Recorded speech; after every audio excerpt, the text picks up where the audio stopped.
Welcome, I'm Dr. Janine Bowring, naturopathic doctor, and today I'm talking about mold toxicity with 9 tips to prevent mold toxicity. So tip number 1 is to stop the exposure. So first determining where your exposure is coming from in terms of that mold toxicity, and if need be, having it safely removed. So this is something that you may need to hire the professionals to do depending on where your mold toxicity is coming from.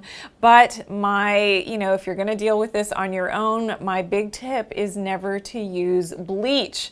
So if you hear somewhere, you're reading somewhere, and I did when I was, reading online, looking at blogs and things about mold, and so many sources were saying to use bleach, that is the wrong information. So bleach will actually exacerbate the mold. It will make it multiply.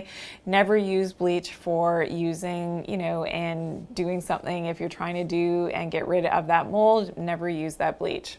Tip number 2 for mold toxicity is to use an air purifier, especially in your home. If you're spending extended periods in your home, certainly opening your windows, having that proper air circulation is very important, but also using an air purifier is very important to cleanse the air and to get rid of that, ability for that mold to actually grow.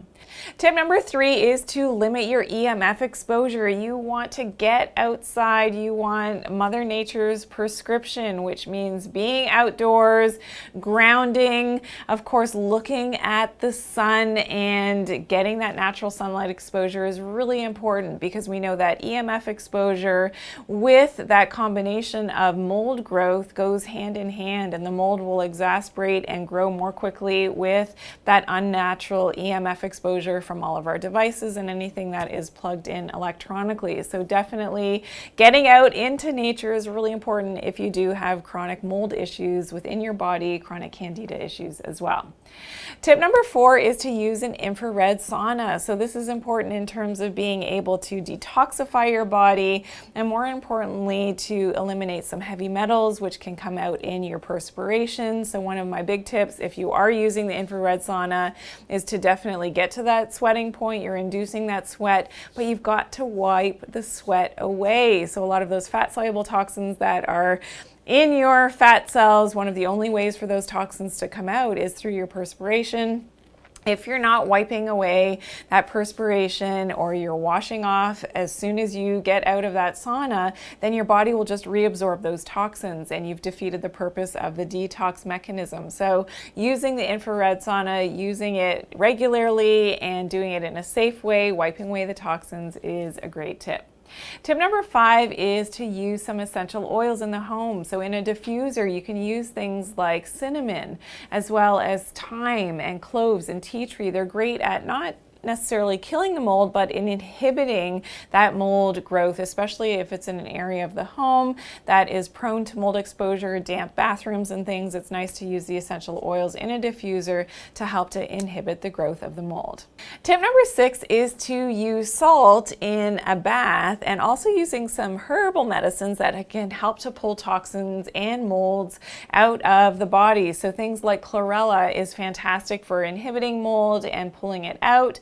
Also, cilantro and green herbs will also help with that drawing action through the skin in a salt bath. So using sea salt is great, Himalayan salt, I know a lot of people love to do that, and even, the magnesium chloride in an Epsom salt bath can be helpful as well. You want to soak for at least 30 to 40 minutes in a warm, and even you might want to go to a hot bath, depending on what your goals are in terms of your overall health, but soaking long enough to have that drying effect from the herbs and the chlorella is an important thing to do. Tip number 7 is to incorporate a full body detox, and this is something that I usually encourage at least 3 to 4 times a year. At the change of the season is the best time to do a full body detox, and we know that especially heavy metal toxins, that fungus and mold will actually thrive on things like mercury and aluminum and other heavy metals in the body. So by doing a full body detox,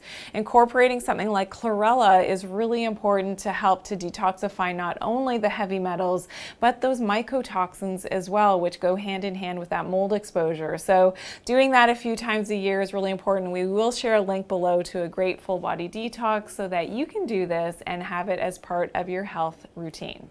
Tip number 8 is to do some regular Parasite and Candida cleansing as well. So using targeted ingredients like digestive enzymes, also probiotics, and some herbal medicines. So things like oregano oil, artemisia, as well as black walnut and cloves as well are fantastic at being able to target those unfavorable organisms, whether they're in the digestive tract, they can be in the blood, it's sitting in the organs as well, the Candida as well, and doing this regularly is really an important thing for your overall health.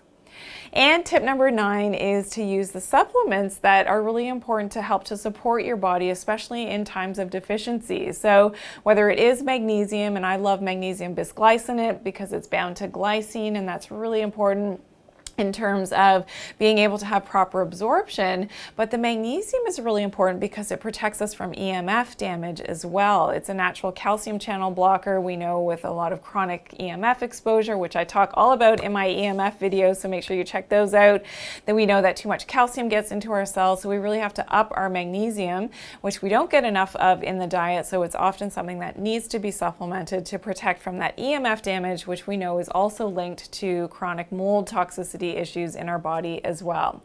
Also upping our vitamin C, so getting it from natural whole food sources, so fruits, vegetables, we know are great sources.